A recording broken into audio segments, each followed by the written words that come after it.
Assalamualaikum warahmatullahi wabarakatuh, dan selamat pagi anak-anakku. Pada kesempatan kali ini kita akan membahas tentang induksi elektromagnetik. Apa itu induksi elektromagnetik? Nah, sebelum kita mengetahui lebih banyak tentang induksi elektromagnetik, seperti biasa marilah kita berdoa agar pelajaran yang kita terima hari ini bermanfaat dan diridhoi oleh Allah Subhanahu wa taala. Berdoa mulai. Selesai. Baiklah anak-anak, untuk tujuan pembelajaran kali ini adalah yang pertama, kalian setelah pembelajaran diharapkan bisa menjelaskan pengertian GGL induksi. Kemudian kalian juga diharapkan bisa menjelaskan faktor-faktor yang mempengaruhi besarnya GGL induksi. Dan kalian juga bisa mengetahui penerapan induksi elektromagnetik dalam kehidupan. Kemudian kalian juga diharapkan bisa mengetahui prinsip kerja generator dan prinsip kerja daripada transformator.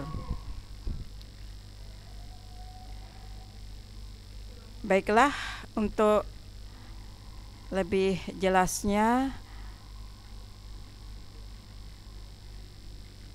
marilah kita melakukan percobaan. Tetapi saya ingatkan kembali dulu, masih ingatkah kalian tentang percobaan Oersted?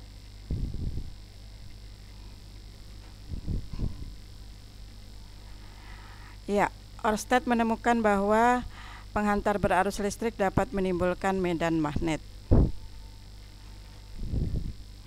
Nah, maka bagaimana jika sebaliknya? Apakah magnet dapat menghasilkan arus listrik? Bagaimana cara menghasilkan arus listriknya?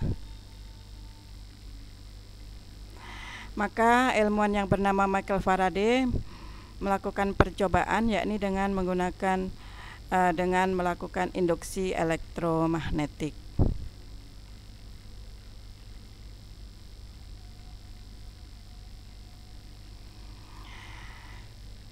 Untuk lebih jelasnya, mari kita coba melakukan kegiatan yang pernah dilakukan oleh Faraday melalui virtual lab.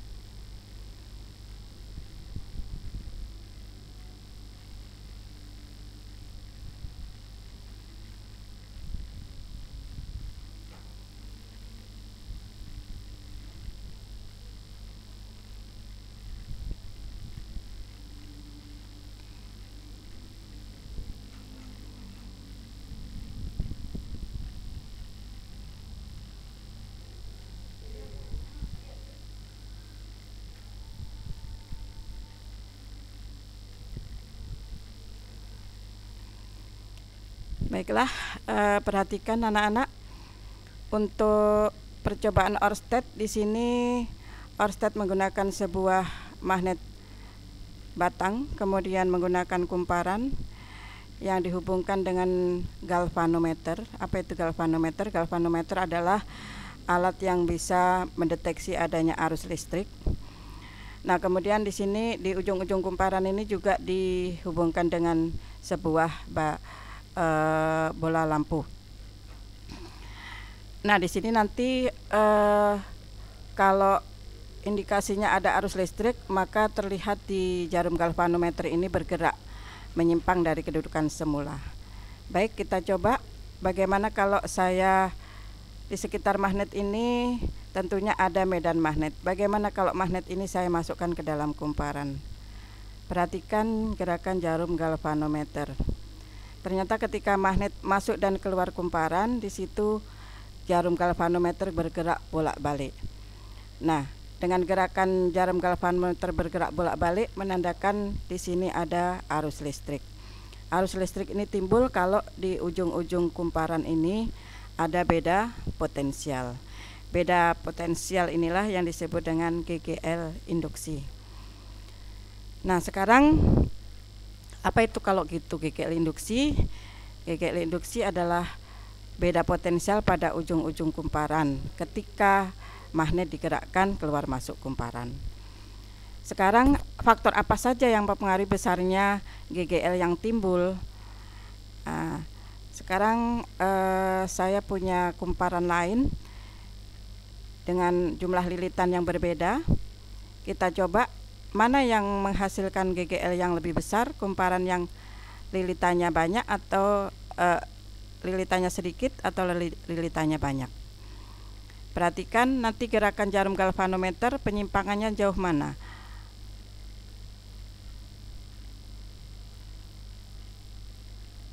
Nah, sekarang saya coba menggunakan magnet, kita gerakkan ke kumparan yang lilitannya lebih banyak. Nah, perhatikan gerakan jarum galvanometer. Ternyata di sini ada perbedaan ketika saya gerakkan magnet di kumparan yang lilitannya sedikit, gerakan jarum galvanometer tidak terlalu jauh. Sebaliknya ketika saya gerakkan ke kumparan yang lebih banyak lilitannya, ternyata penyimpangan jarum galvanometernya semakin jauh dan lampunya semakin nyalanya semakin besar. Hal ini menandakan bahwa banyaknya lilitan itu sangat mempengaruhi GGL yang timbul. Kemudian karena tadi dengan adanya gerakan jarum galvanometer timbul GGL, kenapa sih kok bisa timbul GGL? Kenapa timbul beda potensial? Sebenarnya karena apa? Nah, sekarang perhatikan bahwa di sini ada di sekitar magnet ini ada medan magnet. Ketika saya menggerakkan magnet masuk ke dalam kumparan, nah maka jumlah garis gaya yang masuk ke kumparan banyak. Tetapi sebaliknya ketika saya jauhkan dari kumparan, maka jumlah garis gaya yang masuk kumparan ini sedikit. Nah, dengan adanya perbedaan jumlah garis gaya sedikit dan banyak, maka akan timbul adanya beda potensial pada ujung-ujung kumparan ini. Sehingga karena ada beda potensial, maka timbul adanya arus listrik. Nah, maka arus listrik yang dihasilkan ini disebut dengan arus induksi. Nah, sekarang bagaimana? Apakah hanya jumlah lilitan dan kekuatan magnet yang bisa menghasilkan GGL yang lebih besar? Nah, sekarang kita coba memasukkan memasukkan magnet ke dalam kumparan ini pelan. Apa yang terjadi? Ketika saya masukkan pelan, ternyata jarum galvanometer juga pelan. Tetapi ketika saya gerakkan lebih cepat, nah maka gerakan jarum galvanometer juga lebih cepat. Nah, maka dengan demikian, maka gerakan magnet yang masuk keluar kumparan, kecepatannya ini sangat berpengaruh terhadap GGL yang dihasilkan.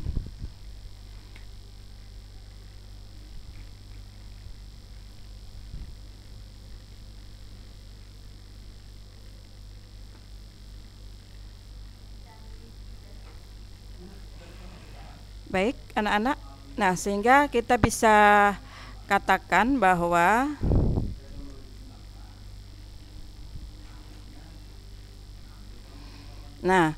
tadi ketika magnet digerakkan keluar masuk kumparan, jarum galvanometer ini menyimpang.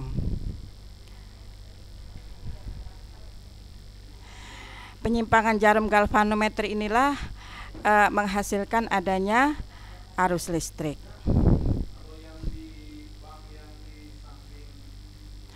Arus listrik bisa mengalir jika pada ujung-ujung kumparan ini timbul beda potensial.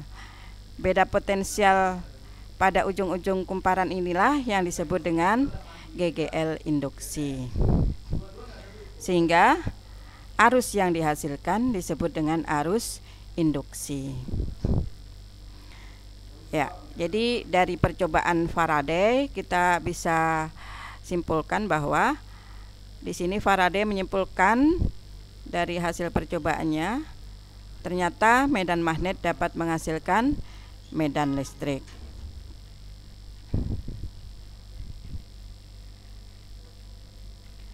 Baik, tadi sudah kita lakukan kegiatannya tadi, di mana kita bagaimana cara menimbulkan GGL induksi tadi, yaitu yang pertama dengan menggerakkan magnet masuk keluar kumparan, kemudian memutar magnet di dekat kumparan juga bisa, dan bisa juga yang diputar bukan kumparannya tetapi bisa kumparannya yang diputar di sekitar magnet atau magnet yang diputar di sekitar kumparan. Oke. Nah, kemudian tadi semakin cepat kita menggerakkan magnet ke dalam kumparan, ternyata arus yang dihasilkan semakin besar. Maka arus yang besar itu tentunya dihasilkan dari GGL induksi yang besar. Dengan kata lain, besarnya GGL induksi dipengaruhi oleh kecepatan gerak magnet keluar masuk kumparan. Kemudian karena tadi arus listriknya dihasilkan dari medan magnet, maka kuat medan magnet juga sangat berpengaruh dalam menentukan besarnya GGL induksi. Dan yang terakhir, jumlah lilitan dalam kumparan juga sangat berpengaruh terhadap besarnya GGL yang timbul. Nah, perlu digarisbawahi bahwa besarnya GGL yang timbul tadi, GGL induksi timbul jika terjadi adanya perubahan jumlah garis gaya yang memotong kumparan.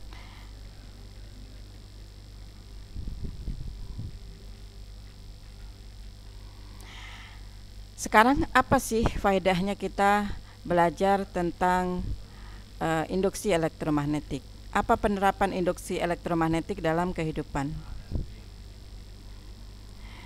Biasanya penerapan induksi elektromagnetik itu pada alat-alat misalnya dinamo atau generator. Kalau kita bicara generator ada dua macam, yaitu generator arus AC atau arus bolak-balik dan generator arus DC atau generator arus searah.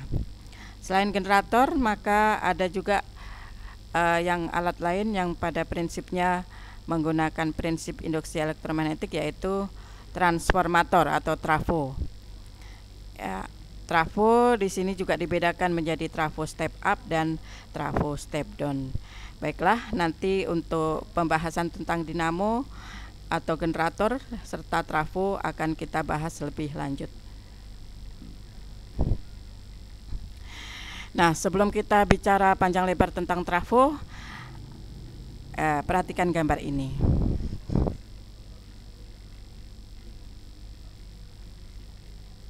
Ya, pernahkah kalian melihat gambar ini?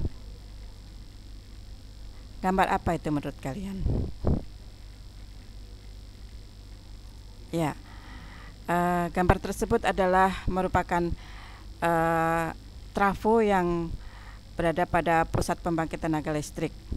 Nah, biasanya dalam pengiriman daya listrik jarak jauh, perhatikan di sini dari pusat pembangkit tenaga listrik menuju ke pabrik-pabrik maupun sampai ke rumah kita, ini diperlukan adanya trafo-trafo. Ya, ada trafo step up dan trafo step down.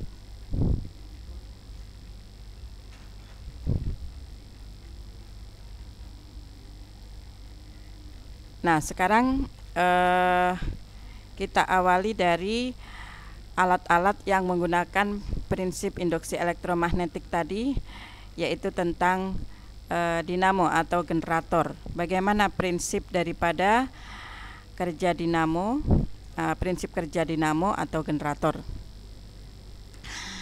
Ya, pada dasarnya di sini ada gambar dinamo arus atau generator arus AC atau arus bolak-balik, dan di sebelah kanan ini adalah generator arus DC.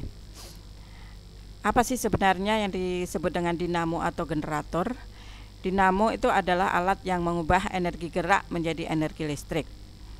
Nah, di sini kenapa dikatakan prinsip generator AC itu menggunakan induksi elektromagnetik. Pada dinamo di sini pada dasarnya terdiri atas kumparan. Kumparan ini nanti bergerak di medan magnet. Nah, kemudian ujung-ujung kumparan ini dihubungkan dengan dua cincin dan dihubungkan dengan sikat karbon menuju ke peralatan listrik, atau dalam gambar ini adalah lampu. Jadi prinsipnya generator arus AC ini terdiri atas kumparan yang berputar di dalam medan magnet. Nah, sekarang bagaimana untuk generator DC? Pada generator DC prinsipnya sama dengan generator AC, hanya di sini kalau pada generator AC tadi ada dua cincin yang di sini menghasilkan adanya arus bolak-balik. Nah, maka di sini arus bolak-balik tadi disekat oleh adanya cincin yang disebut dengan dipasang cincin belah di sini, sehingga arus yang seharusnya bolak-balik maka bisa menjadi arus searah. Nah, sehingga prinsipnya pada dasarnya sama dengan generator arus AC, hanya saja di sini dipasang sebuah cincin belah yang disebut dengan komutator.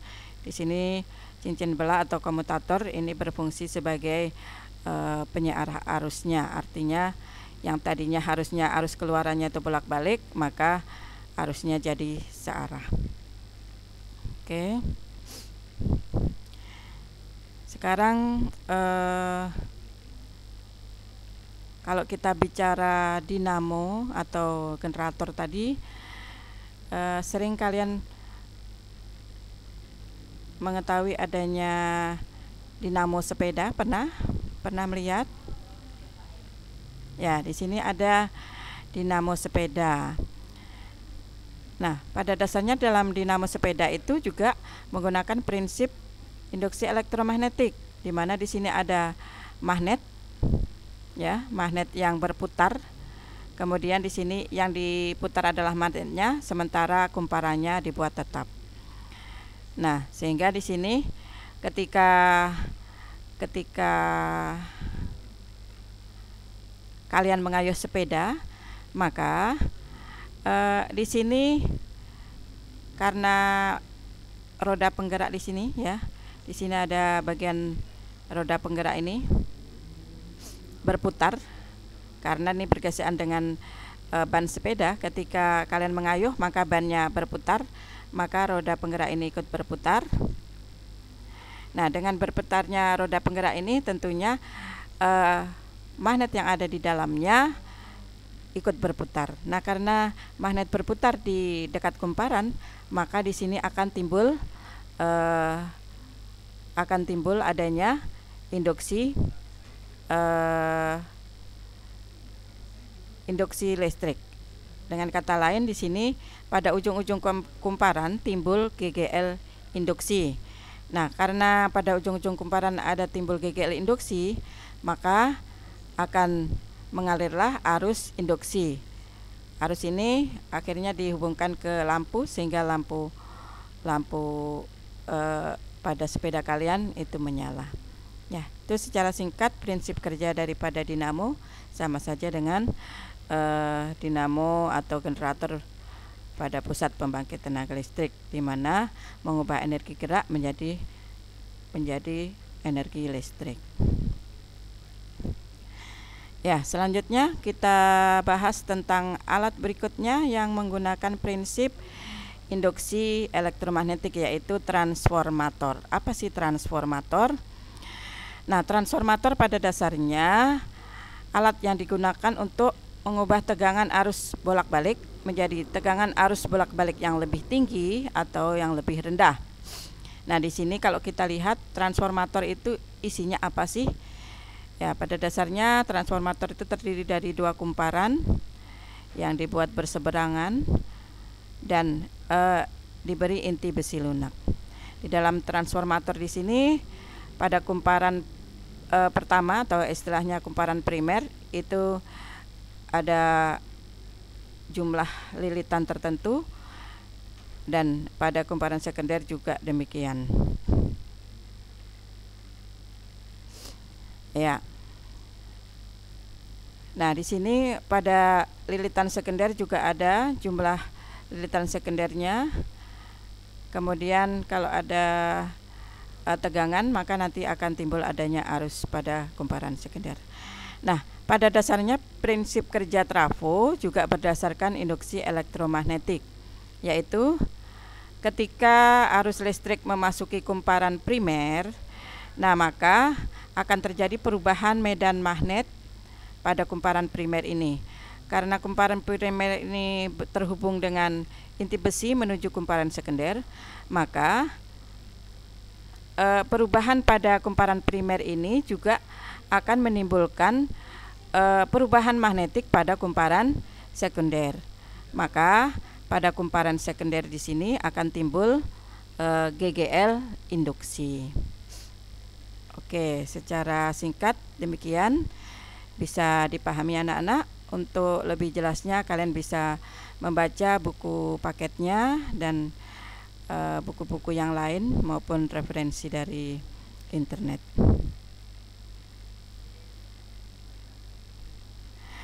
Adapun jenis-jenis trafo atau jenis-jenis transformator, tadi kita mengenal adanya jenis trafo, yaitu jenis trafo step up dan trafo step down. Tadi di awal sudah disinggung tentang trafo step up dan trafo step down. Ya, kalau kita lihat di sini trafo step up, ciri-cirinya kalau kita lihat ada kumparan primer, kumparan sekunder sama. Pada trafo step down juga ada kumparan primer, ada kumparan sekunder. Kemudian kalau trafo step up, kalau kita simbolkan atau kita gambarkan dengan simbol seperti ini, di mana di sini jumlah lilitan primer dan sekundernya berbeda, dan di sini kalau trafo step down, di sini simbolnya seperti ini.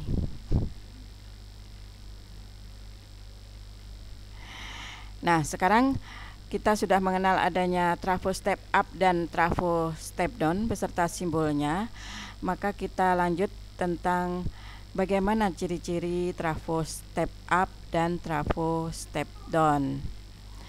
Perhatikan dari dua gambar ini anak-anak, perhatikan jumlah lilitan primer dan sekundernya untuk trafo 1. Ternyata di sini jumlah lilitan primernya lebih banyak daripada jumlah lilitan pada kumparan sekunder. Nah, maka trafo ini dikatakan sebagai trafo step down. Nah, jadi apa ciri-ciri trafo step down? Yaitu jumlah lilitan primer itu lebih banyak dibanding jumlah lilitan sekunder. Nah, kemudian di sini ada VP 100, di sini VS-nya 50. Ternyata pada trafo step down besarnya tegangan primer dibanding sekunder itu lebih besar. Kemudian karena peristiwa pada trafo ini adalah peristiwa arus induksi, arus yang timbul di kumparan sekunder adalah arus induksi, maka ingat induksi itu kebalikannya ya. Kemarin kalau kita bicara induksi magnetik itu kebalikannya. Sehingga kalau di sini pada kumparan primer itu tegangannya besar, maka harus pada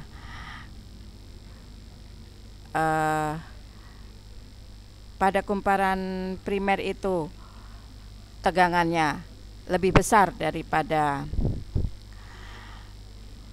kumparan sekunder, maka nanti juga menyebabkan arusnya berbeda.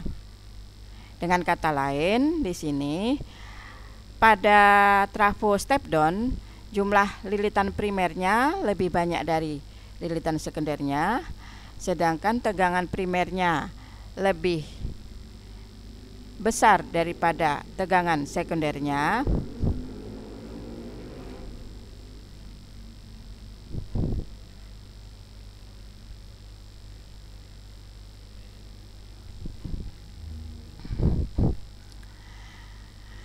Dan ini kelihatannya terbalik ya.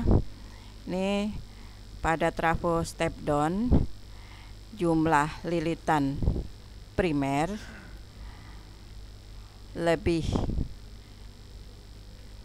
banyak daripada jumlah lilitan sekunder. Jumlah tegangan primer besarnya lebih besar daripada tegangan sekunder. Sementara pada trafo step up, pada trafo step up jumlah lilitan sekunder lebih besar dari lilitan primer. Tegangan sekunder lebih besar dari tegangan primer. Nah, kebalikannya arus sekunder itu lebih kecil daripada arus primer. Jadi ini kelihatannya tandanya ini terbalik ya anak-anak. Jadi seharusnya di sini tandanya ke sana. Ya, jadi ini terbalik untuk tandanya.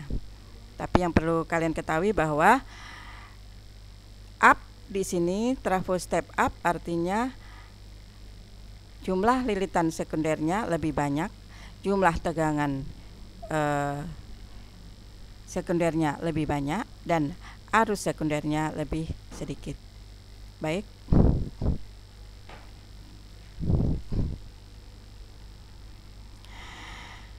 Nah, karena tadi ada hubungan antara jumlah lilitan dan tegangan, maka kita mengenal persamaan pada trafo, yaitu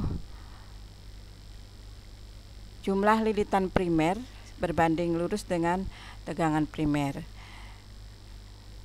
Jumlah lilitan sekunder berbanding lurus dengan tegangan sekunder, sehingga besarnya perbandingan antara NP dibanding NS sama dengan VP per VS.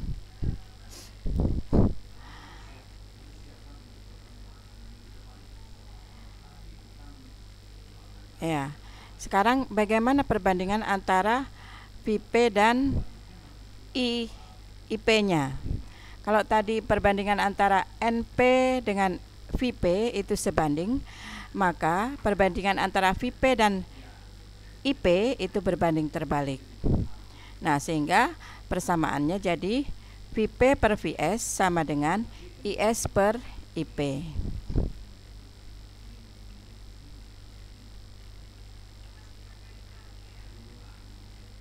Nah, sehingga dari dua persamaan ini kita bisa gabungkan bahwa besarnya IS dibanding IP sama dengan VP per VS sama dengan NP per NS, di mana NP di situ adalah jumlah lilitan primer, NS adalah jumlah lilitan sekunder, VP tegangan primer dan VS tegangan sekunder. Sementara IP adalah arus primer dan IS adalah arus sekunder.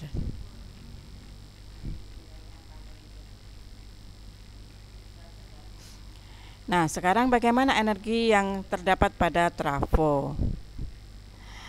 Nah, kalau kita bicara energi pada trafo, pada dasarnya sebenarnya energi yang masuk ke trafo dengan energi yang keluar dari trafo itu adalah sama. Ini pada trafo ideal. Sehingga masih ingat anak-anak di mana energi itu kita bisa hitung dengan rumus V kali I kali T. Nah, maka untuk energi pada kumparan primernya berarti VP kali IP dikali T. Nah, maka untuk energi pada kumparan sekundernya VS kali IS dikali T. Nah, sehingga kalau T-nya kita ambil gitu ya, kita coret gitu, karena di sini sama antara T di kiri dan di kanan, maka persamaannya jadi VP kali IP ini tidak lain adalah daya pada kumparan primer, dan Vs kali Is itu adalah daya pada kumparan sekunder. Sehingga kita bisa tuliskan kembali bahwa Vp dibanding Vs sama dengan Is dibanding Ip. Nah, maka terakhir persamaannya bisa kita tuliskan kembali bahwa Is dibanding Ip sama dengan Vp dibanding Vs dan sama dengan Np dibanding Ns. Ya, dengan Wp di sini adalah energi pada kumparan primer, Ws adalah energi pada kumparan sekunder, Ip adalah arus pada kumparan primer, dan Is adalah arus pada kumparan sekunder. Sementara tadi Np adalah lilitan primer, Ns adalah lilitan sekunder, Vp adalah tegangan primer, dan Vs adalah tegangan sekunder. Nah, tadi kalau pada trafo ideal, besarnya energi yang masuk dan energi yang keluar dari trafo itu sama. Tetapi kenyataannya dalam kehidupan, besarnya energi yang masuk dan keluar dari trafo itu tidak sama. Atau besarnya daya yang masuk ke trafo dengan daya yang dikeluarkan oleh trafo itu tidak sama. Sehingga kita mengenal istilah efisiensi pada trafo. Apa itu efisiensi pada trafo? Efisiensi trafo di situ adalah perbandingan antara daya yang keluar dari trafo dibanding dengan daya yang masuk ke trafo dikali 100%, sehingga efisiensi trafo itu dinyatakan dalam persentase. Nah, sehingga kita lihat di sini, karena daya tadi adalah bisa kita hitung dari rumus V kali I, maka P out ini adalah daya yang keluar lewat sekunder, maka bisa kita hitung dari Vs dikali Is. Sementara P in di sini adalah daya yang masuk kumparan primer, sehingga nilainya bisa kita hitung dari Vp dikali Ip, sehingga dikalikan dengan 100%, hasilnya adalah efisiensi trafo. Ya, jadi efisiensi trafo merupakan perbandingan antara daya yang keluar pada kumparan sekundernya dibanding dengan daya yang masuk dikali 100%. Oke. Gimana anak-anak? Untuk lebih jelasnya lagi, mari kita coba menerapkan persamaan trafo ini pada soal. Ya, kita ambil contoh soal. Ya, misalnya sebuah transformator memiliki 500 lilitan pada kumparan primernya dan 50 lilitan sekunder. Jika tegangan pada lilitan primer adalah 220 volt, tentukan A.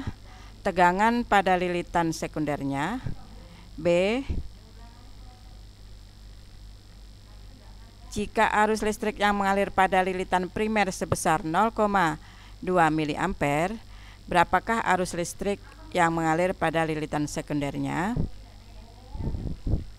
Kemudian, berapakah efisiensi transformator tersebut? Dan yang terakhir, jenis trafo apa?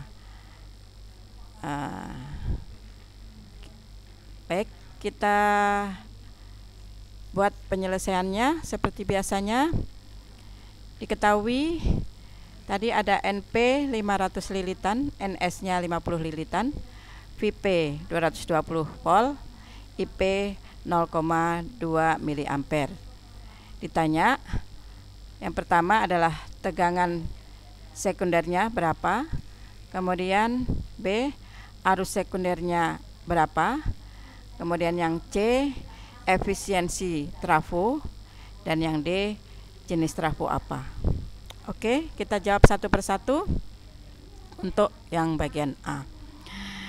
Nah, untuk menjawab bagian A, karena yang ditanya adalah tegangan sekunder, maka kita bisa menggunakan persamaan yang pertama tadi, di mana NP per NS sama dengan Vp per Vs. Kita masukkan NP-nya 500, sementara NS-nya 50, kemudian Vp-nya 220 volt, maka Vs-nya otomatis kita bisa hitung dari 200 dikali 220 dikali 50 dibagi 500, hasilnya 110 volt. Baik, bisa dipahami anak-anak? Kita lanjut untuk jawaban bagian B. Karena yang ditanya adalah arus sekundernya, maka kita bisa menggunakan persamaan Vp per Vs sama dengan Is per Ip. Kita masukkan nilai Vs tadi sudah kita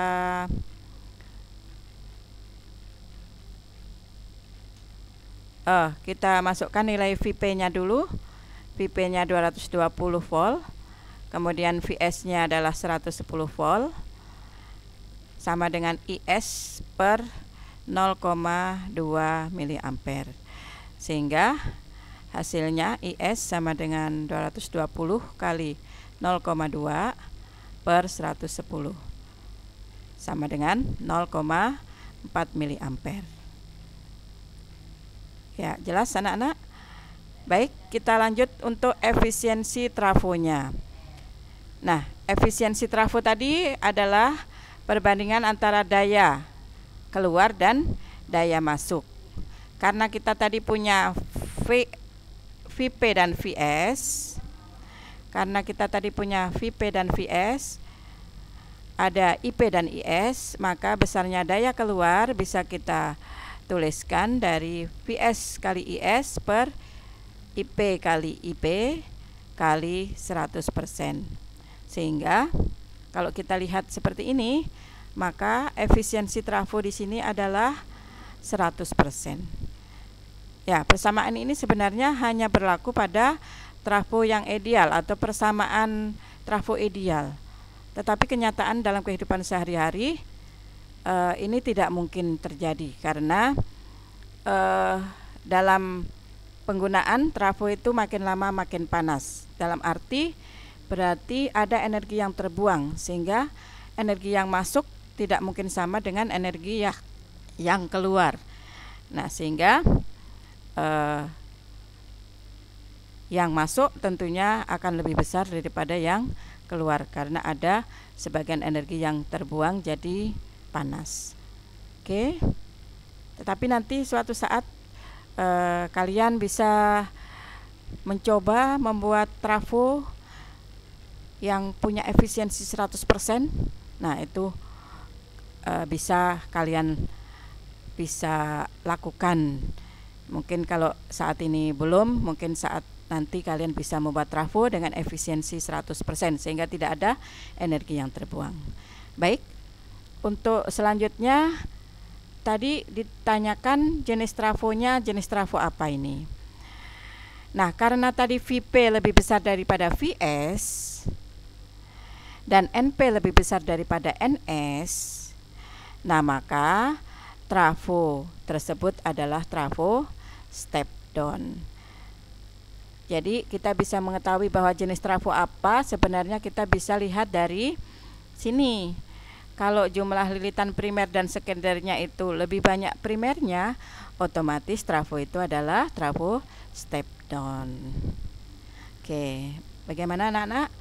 Nah, maka untuk pertemuan kali ini saya rasa cukup kita akhiri sampai sini, dan untuk lebih memahami konsep yang ada tentang induksi elektromagnetik, kalian bisa mencoba PR-nya, kerjakan, latihan soalnya dicoba.